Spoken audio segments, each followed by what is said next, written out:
안녕하세요. 홍프로 스포츠 분석 채널에 들어오신 것을 진심으로 환영합니다. 매일매일 국내, 해외 인기 있는 모든 경기들을 분석하여 공유하고 있습니다. 모든 분석과 조합픽은 VIP 가족방에서 진행됩니다. 배팅 및 가족방 문의는 고정 댓글 링크 확인해 주세요.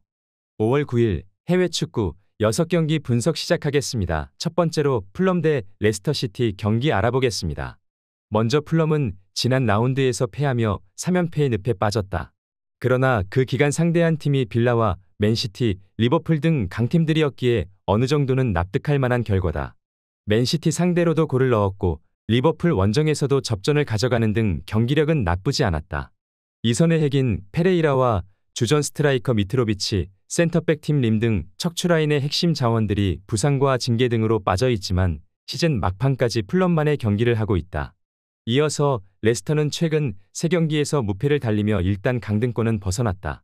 그러나 강등으로 가는 18위 팀과 승점차가 없기에 한 라운드 결과에 따라 강등권 추락이 가능하다. 최대한 많은 승점을 따내야 다음 시즌에도 PL에서 뛸 수 있다. 로저스 경질 이후 새 감독과 함께 안정적인 경기력을 보이고 있는데 틸레만스와 메디슨 등 부상자들이 돌아온 점도 큰 힘이다. 풀럼은 시즌 내내 홈에서 탄탄한 경기력으로 승점을 따내며 잔류를 확정한 팀이다. 림의 결장은 있지만 아다라비오요와 디오프 등 중앙 수비가 안정적이기에 바디와 반스, 프라이트를 내세울 상대 역습을 저지하며 경기를 운영할 것이다. 단 레스터 역시 수비 라인과 중앙을 두텁게 하고 경기에 나설 것이기에 풀럼이 골문을 열기는 쉽지 않다. 저득점 경기가 예상되기에 언더 또는 풀럼 프랜 승리를 추천합니다. 두 번째로 브라이턴 대 에버턴 경기 알아보겠습니다. 먼저 브라이튼은 주중 경기에서 맨유를 잡았다. 현재 비록 7위긴 하지만 승점 2점 차로 앞선 토트넘보다 3경기를 덜 치룬 상황이기에 훨씬 유리하다. 남은 경기에서 전승에 성공하면 5위인 리버풀보다도 자력으로 승점에서 앞설 수 있는 상황이다. 사레미엔토와 벨트만 등 핵심 로테이션 자원들이 부상으로 빠져있고 그로스도 부상이 있지만 엔시소와 길모어 등 공백을 메우며 최전방의 마차와 윌백을 지원할 선수들은 충분하다. 이어서 에버턴은 잔류로 갈 수 있는 17위와 승점차가 1점이기에 아직 충분히 기회가 남아있다. 지난 라운드에서 레스터와 원정에서 비기며 순위 경쟁에서 크게 떨어지지 않았다. 부상에서 돌아와 팀 공격을 이끄는 칼버트 르윈이 최근 풀타임을 소화하며 잘해주고 있고 두쿠레와 게이의 중원 장악력도 나아졌다. 에버튼은 최근 원정에서 2경기 연속 패하지 않았지만 승리를 못 따낸 지도 한참 됐다. 갑자기 동기부여만으로 원하는 결과를 얻긴 어렵다. 경기력과 분위기에서는 브라이튼이 앞서는 것이 사실이다. 이번 경기 최종 추천 조합 및 언어버 조합은 홍프로 가족방에서 무료 공유해드리고 있습니다. 영상 아래 고정 댓글 링크로 문의해 주시기 바랍니다.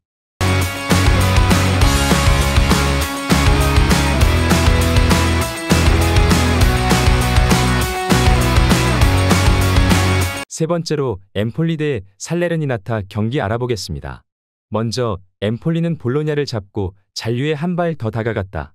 원정에서 크게 라인을 올리고 경기에 나선 볼로냐 상대로 고전했지만 2경기 연속골을 터뜨린 캄비아기를 필두로 아크파에 골이 터졌다.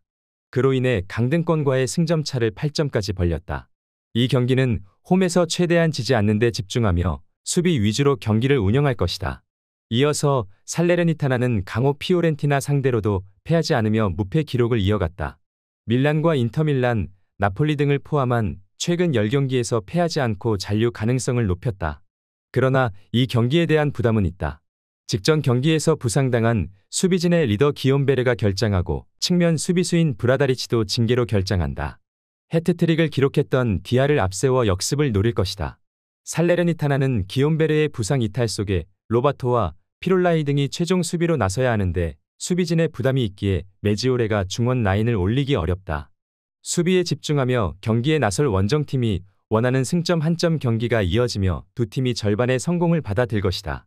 언더 또는 무승부를 추천합니다. 네 번째로 우디네세 대 삼프도리아 경기 알아보겠습니다. 먼저 우디네세는 지난 라운드에서 나폴리와 비겼다. 상대의 우승을 홈에서 바라볼 수밖에 없었지만 우승팀 상대로 패하지 않으며 연패를 당하지 않았다. 홈에서는 어느 팀 상대로도 밀리지 않는 경기력으로 착실하게 승점을 따냈기에 다음 시즌도 안정적인 잔류에 성공했다. 데울로페우와 베투 등 핵심 공격수들의 결장에도 투방과 네스트로비치가 공격을 잘 주도했고 막강한 삼선이 뒤를 지원했다. 이어서 삼프도리아는 남은 5경기에서 1패만 당해도 강등이 확정된다. 믿을만한 스트라이커 가비아니디와 퀄리아렐라를 중심으로 이적 시장 말미에 영입한 람머스 등 해결할 선수들이 많았지만 시즌 내내 전혀 살아나지 못했다. 수비진은 최근 2경기에서 7골을 허용하는 등 무너졌는데 누이딩크가 리더 역할을 하지 못하며 팀의 추락을 바라봐야 했다. 삼프도리아는 원정에서 리그 내의 어떤 팀보다도 승점 추가를 하지 못했다. 시즌 말미에 동기부여가 있다 해도 결과를 쉽게 낼 수 있는 팀이 아니다. 우디네세는 왈라스와 아슬란 등 상위권 수준의 볼란치 듀오를 앞세워 경기 흐름을 가져가려 할 것이다. 이번 경기 최종 추천 조합 및 언어버 조합은 홈프로 가족방에서 무료 공유해드리고 있습니다. 영상 아래 고정 댓글 링크로 문의해 주시기 바랍니다.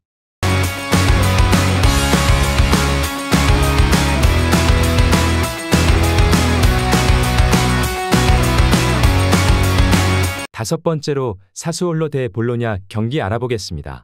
먼저 사수올로는 지난 라운드에서 라치오에 패했다. 그러나 강등권 팀과의 승점차를 16점 차까지 벌렸기에 남은 경기에 상관없이 잔류를 확정했다.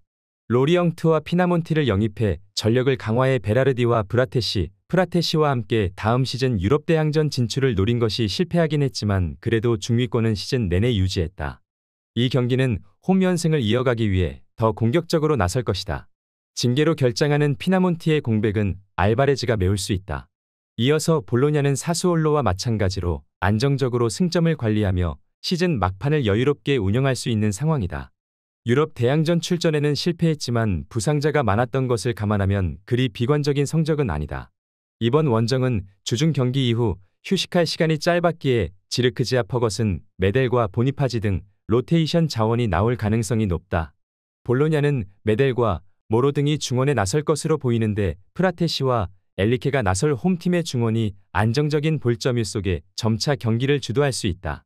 베라르디와 로리엉트가 상대 수비를 경기 내내 몰아칠 수 있고 홈의 이점도 살릴 사수올로가 승리할 수 있을 것이다. 사수올로의 멀티골 이상을 보기에 오버 또는 사수올로 승리를 추천합니다. 여섯 번째로 노팅엄 포레스트 대 사우샘프턴 경기 알아보겠습니다. 먼저 노팅엄은 이 경기 결과에 따라 18위를 벗어나 16위까지도 올라갈 수 있는 상황이다. 비록 골득실에 밀려 강등권 순위지만 16위 팀과 같은 승점이기에 승리한다면 단숨에 위로 올라갈 수 있다. 때문에 최하위인 사셈 상대로 경기 초반부터 적극적인 공격 축구로 골을 노릴 것이다. 망갈라와 쿠야테 등 3선에 나설 미드필더들이 경기 내내 라인을 올릴 것이고 아워니이가 뒷공간 침투에 임할 것으로 보인다. 이어서 사셈은 리그 최하위지만 아직 잔류를 포기할 상황이 아니다. 커트라인 팀들과의 승점차가 6점이기에 기회는 남아있다. 그러나 상황은 긍정적이지 못하다.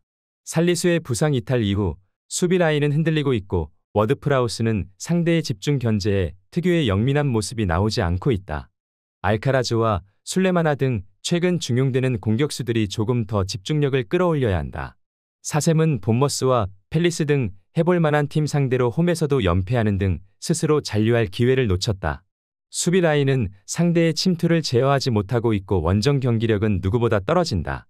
노팅엄은 망갈라가 중원에서 패싱 게임을 주도하며 최전방의 아워니이와 존슨에게 기회를 만들어 주려 할 것이다. 이번 경기 최종 추천 조합 및 언어버 조합은 홈프로 가족방에서 무료 공유해드리고 있습니다. 영상 아래 고정 댓글 링크로 문의해 주시기 바랍니다.